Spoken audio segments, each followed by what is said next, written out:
Hi అండి, welcome back to Tejas kitchen and vlogs. నేను మీ సుష్మిత. ఇవాళ రెసిపీ వచ్చేసి ఆయిల్ అండ్ షుగర్ వీటి రెండింటిని కూడా యూస్ చేయకుండా లడ్డు ఏ విధంగా తయారు చేసుకోవాలో ఈరోజు నేనైతే మీకు చూపిస్తానండి. చాలా ఈజీగా తయారు చేసుకోవచ్చు.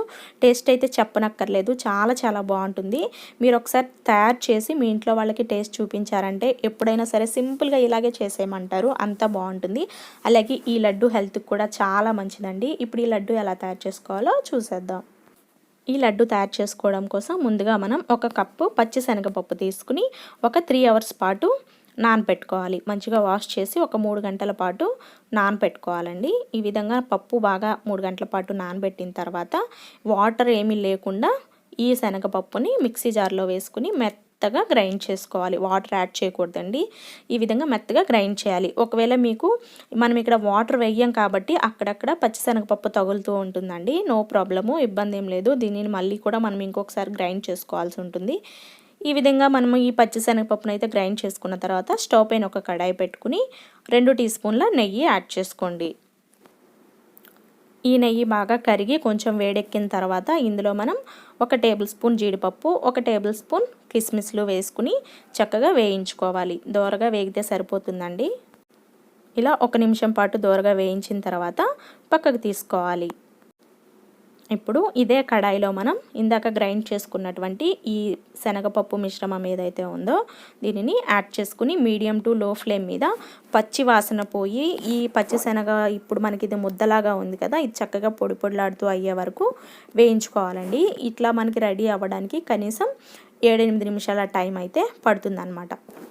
ఇలా మధ్యలో కదుపుతూ ఉండాలి. అడుగేమి మాడదండి, చక్కగా మనకి పొడి పొడిలాడుతూనే వస్తుంది.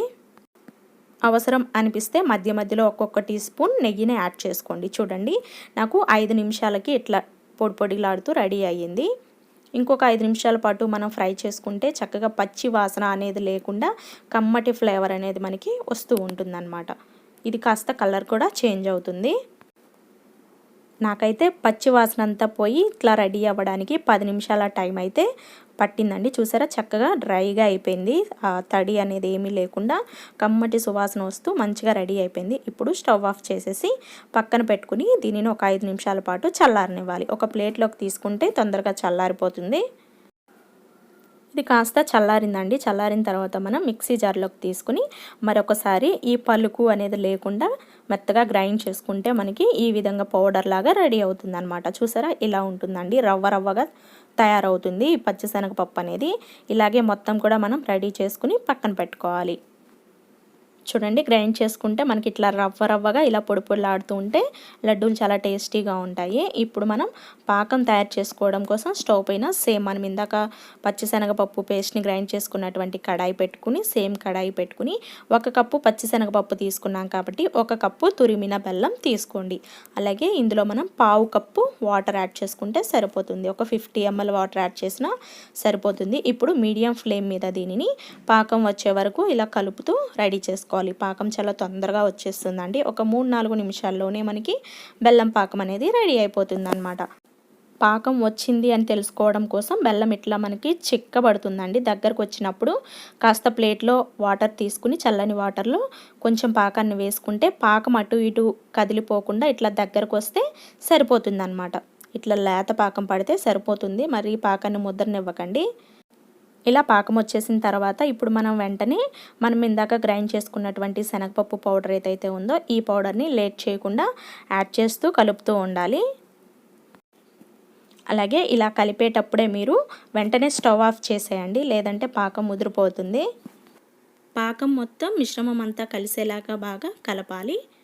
ఇందులోనే మనం 2-3 టీ స్పూన్ల నెయ్యి కూడా యాడ్ చేసుకోవాలి. నెయ్యి కాస్త ఎక్కువగా వేసుకున్న టేస్ట్ చాలా బాగుంటుందండి.